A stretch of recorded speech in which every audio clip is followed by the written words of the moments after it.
എല്ലാവർക്കും നമസ്കാരം. എൻ്റെ പേര് ഡോക്ടർ അഭിരാമി.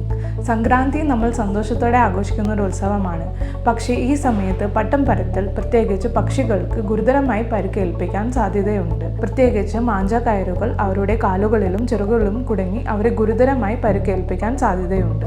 ദൂരദേശത്തിൽ നിന്നും വരുന്ന ദേശാടന പക്ഷികൾ പരിക്കേറ്റാൽ അവർക്ക് തിരിച്ചു പോകാൻ പറ്റുകയില്ല.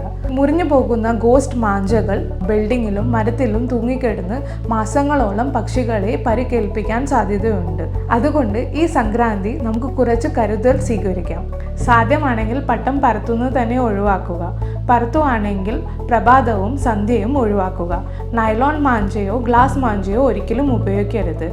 പരുക്കു പറ്റി കിടക്കുന്ന പക്ഷികളെ കാണുകയാണെങ്കിൽ അവരെ അടുത്തുള്ള ആശുപത്രിയിലേക്ക് കൊണ്ടുപോയി സഹായം തേടുക. സംക്രാന്തി നമ്മൾക്ക് കരുണയോടെയും സന്തോഷത്തോടെയും ആഘോഷിക്കുക. നമ്മുടെ സന്തോഷം ഒരിക്കലും പക്ഷികളെ ഉപദ്രവിക്കരുത്.